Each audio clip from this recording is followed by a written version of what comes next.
Paramashivoham. Om Nithyananda Paramashivoham. Om Nithyananda Paramashivoham. Om Nithyananda Paramashivoham. Om Nithyananda Paramashivoham. Om Nithyananda Paramashivoham. Om Nithyananda Paramashivoham. Om Nithyananda Paramashivoham. Om Nithyananda Paramashivoham. Om Nithyananda Paramashivoham. Om Nithyananda Paramashivoham. Om Nithyananda Paramashivoham. Om Nithyananda Paramashivoham. Om Nithyananda Paramashivoham. Om Nithyananda Paramashivoham. Om Nithyananda Paramashivoham. Om Nithyananda Paramashivoham. Paranasukadam Kevalam Jnanamurtyam Dvandvatitum Gaganasadusham Tattvamasyaदिलक्ष्यम् Ekam Nityam Vimalamachalam Sarvadi Sakshibhutam Bhavatitum Trigunarahitam Adgurum Tam Namah.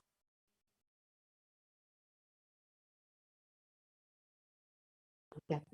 Welcome all the viewers who are joining us from all over the world today for this Parashakti Akashic reading program. So let us now enter into this segment and understand who is Devi Parashakti and how she is manifesting through the Supreme Consciousness. Devi is the ultimate pure feminine consciousness. She is the cosmic mother. It is her cosmic womb, Brahmanda Yoni, from which all of us came, in which all of us are even now, in which all of us are going to merge. And in the words of Supreme Pontiff of Hinduism himself, about the relationship with the mother, the first and foremost relationship is mother. The ability to learn, even the idea to relate, starts with the mother. Mother is too important way to connect with what you think as life. In the Vedic tradition, our rishis were aware your ability to connect with the mother should be directed towards the cosmos. It should inspire, it should awaken your higher consciousness. And today, out of his extreme compassion and love, the Supreme Pontiff of Hinduism is manifesting Devi Parashakti herself and gracing us, answering all of our questions, attending to our prayers, giving boons, healing us, revealing our past, present, and future, delivering profound spiritual truths, and ultimately giving us the experience of Paramashivoham itself. So let us understand what is the Bhava Samadhi darshan which we will be experiencing today.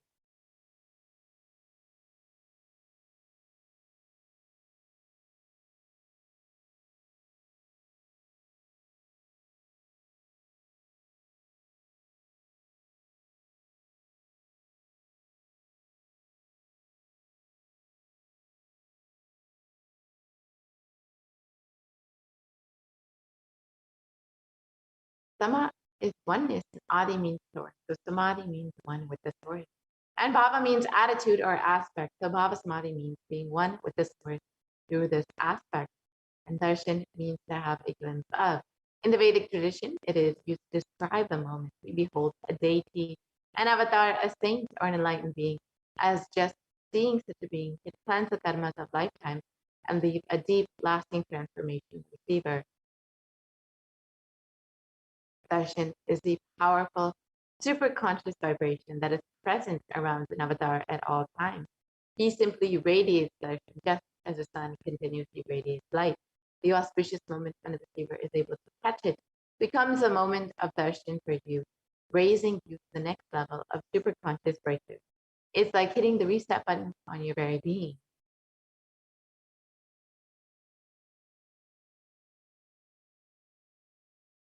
Let us understand the science behind the Bhavasamadhi darshan.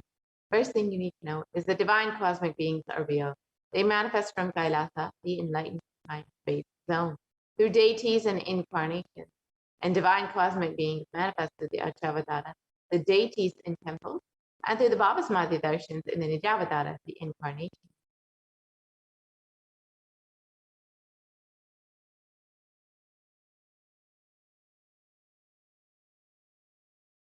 The Bhavasamadhi darshan is the science of the Nijavatara, manifesting Paramashiva with consciousness. It is where formless, the being of Paramashiva, expresses through the Divya Sharira, the light body, and manifests as the Nijavatara, the physical form, the embodied form, for us to experience Paramashiva.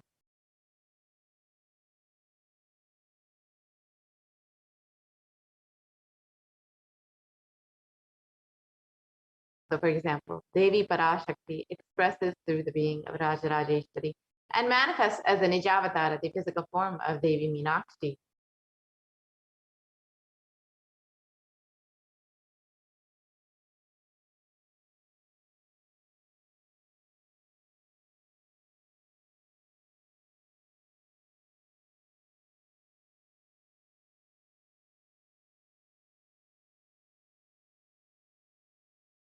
And the Achavatara, the deity, reflects the consciousness and manifestation being of a superconscious energy. But human beings are not mature enough to receive these higher level experiences from the Achavatara, the deity, directly. So the avatar, the physical embodied form, comes down to bridge this gap and creates the experience of the superconscious energy in all of us.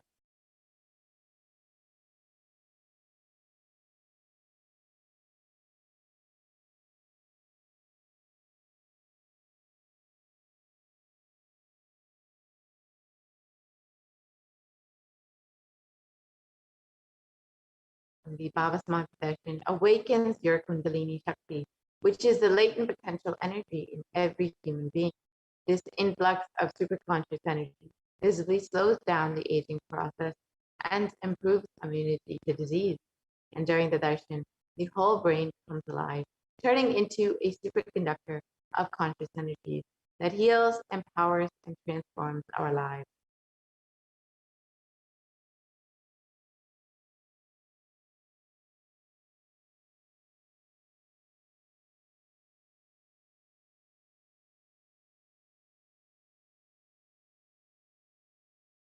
And during the Bhavasamadhi darshan, our neurons mirror that of the avatar. The mirror neurons activate and process all the observed movements or information of the avatar just by seeing. That is, the entire body can silently and without moving receive what is happening elsewhere. And the Akashic readings are not predictions, they are readings from the cosmic archive. Beyond space, creation and destruction happen simultaneously. In the dimension of time starts the past, present, and future. And because Akashic records are stored in the Akasha, the space dimension, there is no past, present, and future. That is why what you call has happened, happening, yet to happen, are clearly already recorded. So now, let us understand who is the Supreme Pontiff of Hinduism, the divine cosmic being who is manifesting Devi Parashakti for us today, the avatar himself. The Supreme Pontiff of Hinduism, Jagat Guru Mahasanidanam, is divine holiness. Bhagavan Nithyananda Paramashivam is the reviver of Kailasa, a macrocosmic, ancient, enlightened Hindu civilizational nation. And the Supreme Pontiff of Hinduism is the 1008th incarnation of Paramashiva as per Hinduism, recognized by his predecessors who are enlightened masters and adepts. The Supreme Pontiff of Hinduism has made the science of power manifestation, yoga, and temple-based universities as a lifestyle for humanity.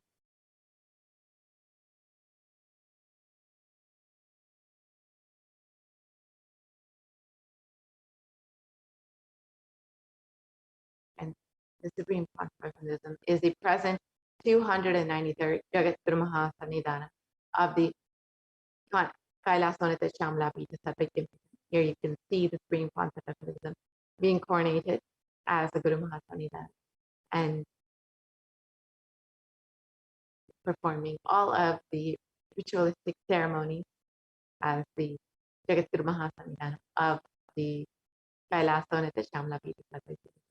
And since the Supreme Pontiff of Hinduism has been coronated as the Jagat Guru Maha Sannidhana, has been reviving all of the temples and monasteries under the KAILASA Shamlapita Satvik and reviving all the activities and rituals in each of these temples and monasteries. And KAILASA Shamlapita Satvik is the oldest Hindu papal state and monastic order. The Supreme Pontiff of Hinduism has also been declared as the successor of the Arunachala Satvik by his Guru Parampara at the age of 16 in 1994 on the 24th of May. And here you can see the lineage of the Supreme Pontiff of Hinduism, Yogi Yoganandapuri, Isaki Swamigal, and Mataji Vibuddhanandapuri, who are all the gurus of the Supreme Pontiff of Hinduism, who have trained the Supreme Pontiff of Hinduism and recognized him as the avatar of Paramashivoham himself. And the Supreme Pontiff of Hinduism founded the mission, the Nithyananda Sangha, to revive Kailasa internationally at the age of 21 in 1999.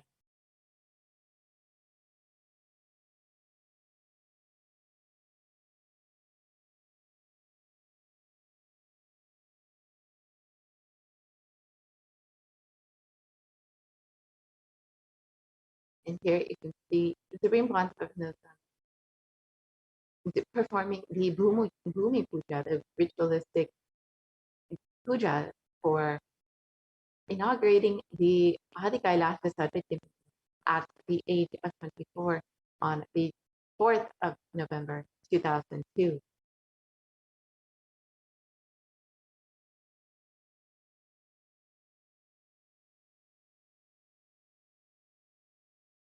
The Supreme Pontiff of Hinduism has also been declared as the successor of the Bhagyanagara Shibura Sarvatimpitham at the age of 26 on the 1st of January 2004. Here you can see the Supreme Pontiff of Hinduism being coronated as the successor of this Sarvatimpitha, this ancient kingdom.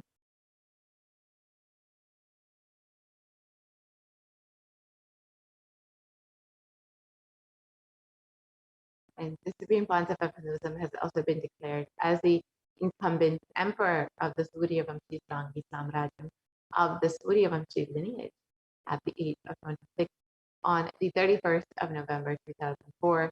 Here you can see the Supreme Pontiff of Hinduism being coronated as the emperor of this Suryavamshi Srangi Samrajyam lineage.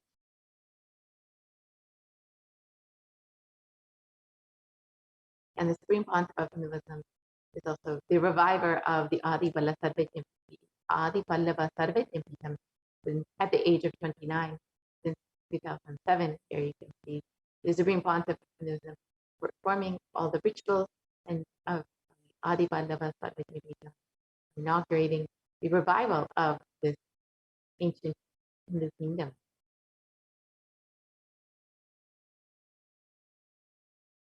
The Supreme Pontiff of Hinduism has also been coronated as the successor of the Kashi Sarvatimpitham at the age of 30 in 2008.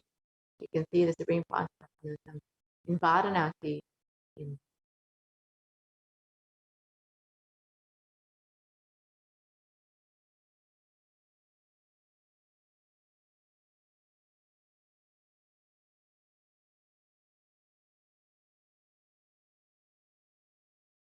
Here you can see the Supreme Pontiff of Hinduism being officially coronated as the Mahamandaleshwara, the supreme spiritual head of the Mahanirvani Dvara, the largest ancient monastic order and the youngest Mahamandaleshwar at the age of 35, and this was in 2013.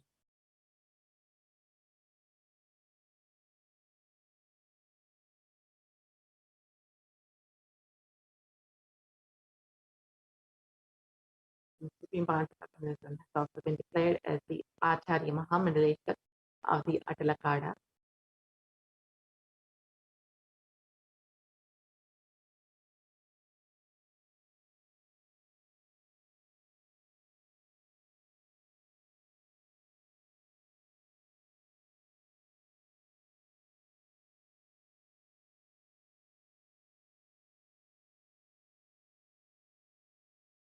The Sri Panthavapunism has also been coronated as the Guru Mahasannidhanam of the Tanjavur Adinam at the age of 36 in 2014. You can see the Supreme Panthavapunism blessing the devotees of this Adinam and also being coronated, inaugurating the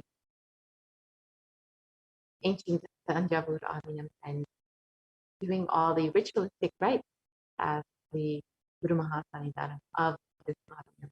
And the Supreme Panthavapunism has also been coronated as the Guru Mahasannidhanam of the Tiruvarur Adinam at the age of 36 in 2014 again. And this is also another ancient kingdom, Hindu kingdom from Tamil Nadu, which the Supreme Panthavapunism is once again reviving to its original glory. And in 2014 as well, at the age of 36, the Supreme Panthavapunism was also coronated as the Guru Mahasannidhanam of the Vedaranyam Adinam.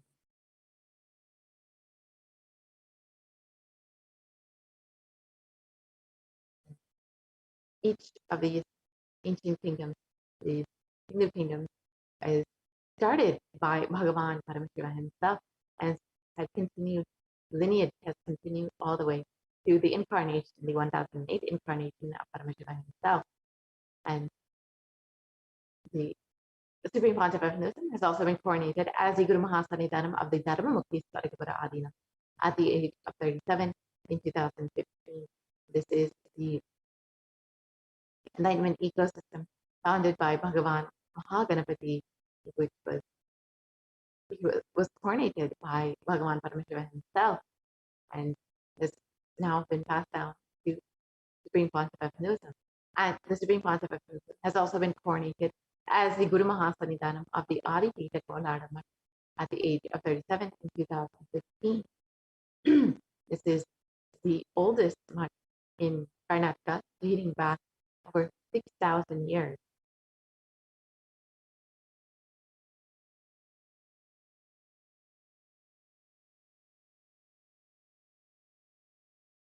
And the Supreme Panchavapunism has also been elected as the Supreme Panchavapunism by a congregation of over 1,000 Hindu Panchavapunism leaders at the age of 36 in 2014. Here you can see Supreme Panchavapunism being coronated as the Supreme Panchavapunism by many significant leaders of Hinduism, many prominent gurus, many prominent figures of Hinduism who recognize the Supreme Panchavapunism as the incarnation.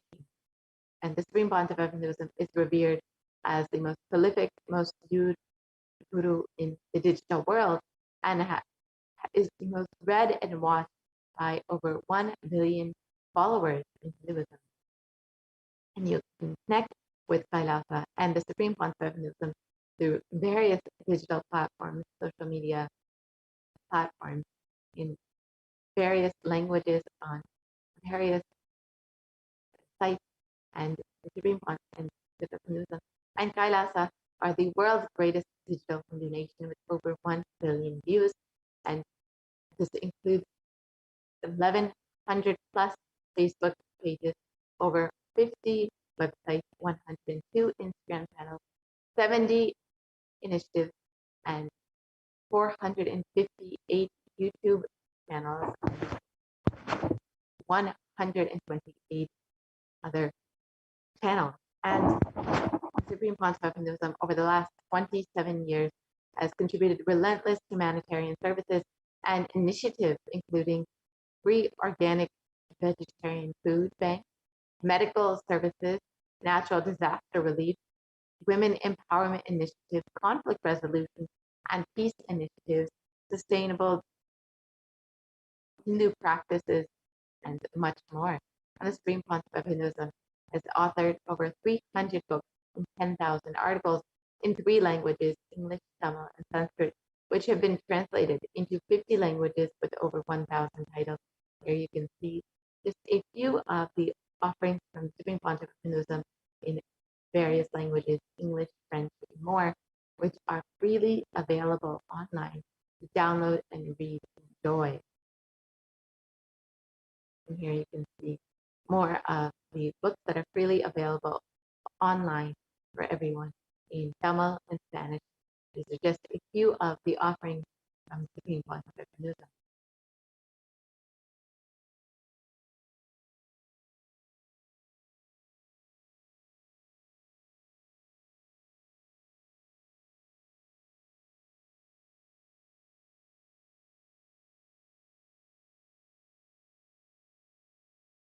And Supreme Pontiff of Hinduism has over 20 billion copies of books and articles sold, read, and downloaded. Here you can see the Supreme Pontiff of Hinduism releasing many of these books, which have been a huge blessing to humanity. The Living Enlightenment book, which is a deity in itself and has the intelligence to guide and bless any being. And the Supreme Pontiff of Hinduism has also established the largest Hindu library with over 1 million books, 1 million family scriptures, and over 20 million digital books. Here you can see the Supreme Pontiff of Hinduism organizing the family scriptures, and all of these digitized books are freely available for anyone to study and learn and enjoy. And the Supreme Pontiff of Hinduism has over 10,000 hours of discourses delivered and over 1 billion views on social media. And all of these discourses are freely available on YouTube for anyone to enjoy, experience, and learn from.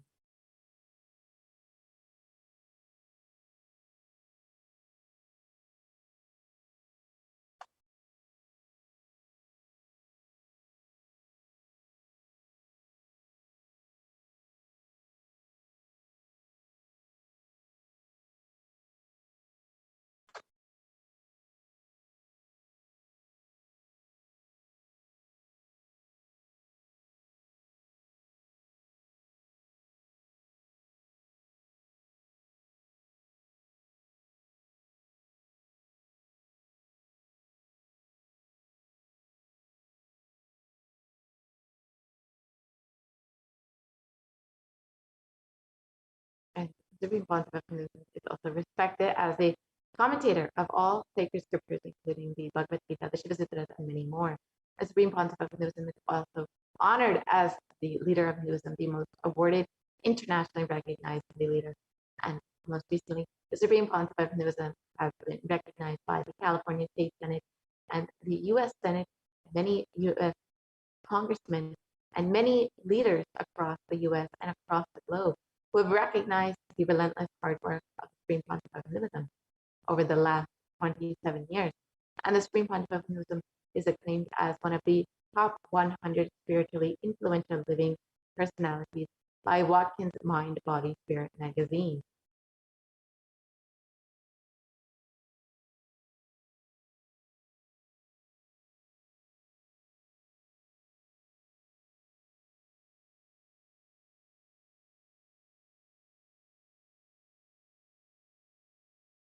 And the Supreme Pontiff of Hinduism is a reviver of the sovereign order of KAILASA by the Supreme Pontiff of Hinduism and the Nithyananda order of monks, nuns, and the Hindu diaspora worldwide who are working for global peace and to give a super conscious breakthrough to humanity.